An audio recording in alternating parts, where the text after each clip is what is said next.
This is a continuation of my previous braid video. In this video, I'm gonna turn it into an IM brush.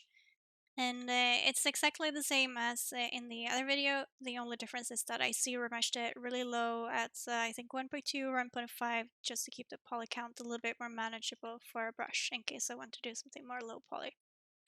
And the first thing I'm gonna do is just go and hit B to open up my brushes, and I'm gonna find my trim rack tool, hit OK, and then I'm gonna hold Control and Shift and just click and drag to cut off a section from the top, because I only want to keep the portion that I'm gonna need to repeat.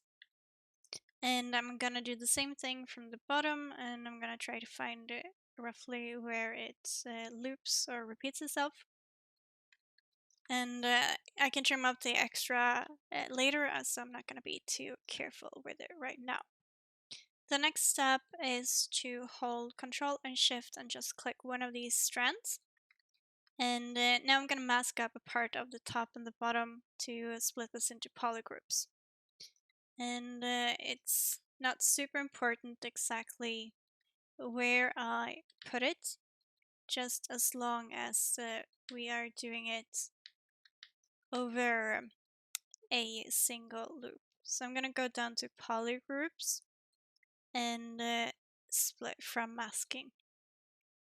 And I can see I missed a few here in the bottom side, which I did not see, so just hit Control Z and Control and paint over that manually. And inside of these creases it's a little bit difficult to see and reach, so just do the best you can.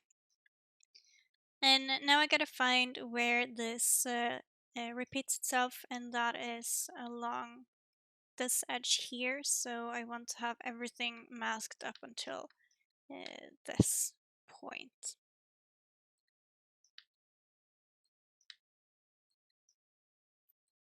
Let's just see, and that looks perfect. And they seem to be matching, so when that is done, I'm just gonna Control Shift click the anywhere outside again, and then we can select the next strand. So just choose whichever one else you want and repeat the same process. And I'm trying to match the height somewhat, but it doesn't have to be perfect here either, as long as you are selecting entire loops, just as the last one. And now I gotta find where it's is repeating, which should be here. Just make sure to mask out anything I want to belong here. And those I do not want. Perfect. And Control Shift click outside again, and let's do the same thing for the last strand. So just choose where you want it to be and mask it out. Check from all angles. Let's see. Probably don't want these.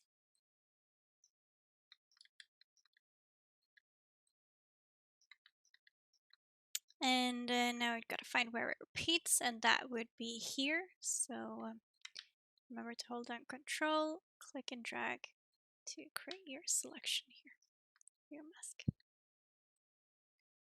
And that looks perfect. So just gotta Control, click and drag outside to remove the mask, and then Control Shift click to unhide everything.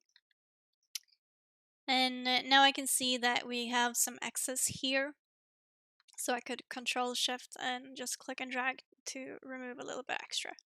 Just be careful that you're not cutting into the middle section, because we want to have that intact.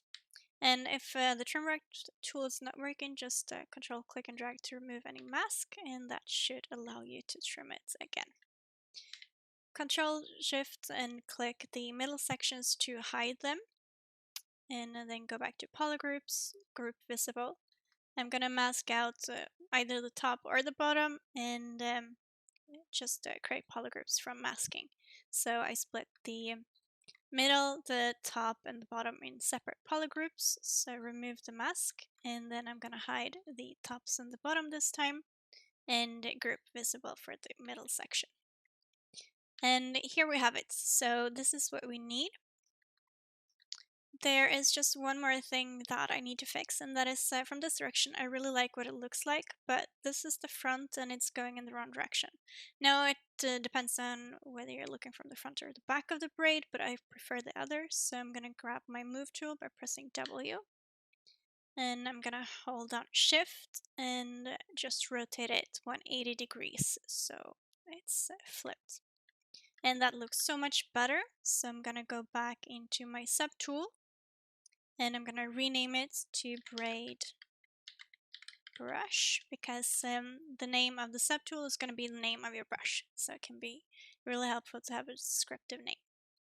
Now I'm gonna go into Brush and go to Create Insert Mesh, hit New, and now we actually have a brush. So I'm just gonna append a sphere so I have something to draw on, and now I can draw out the braid, which is not functioning like I want it to, so I'm gonna go to stroke, go to curve, turn on curve mode, and that will allow me to create a braid like this.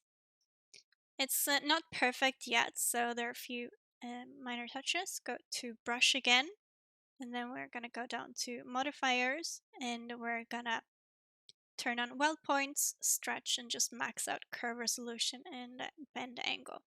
Then we can click the curve, and that will update it. And now we have a perfect braid with one minor detail left to fix, and that is that it has the even thickness. So I'm gonna increase my brush size, and then I'm gonna go to stroke and down to curve modifiers and hit size, and this will give me a braid that has thickness, but in my opinion it's going in the wrong direction, which is really annoying.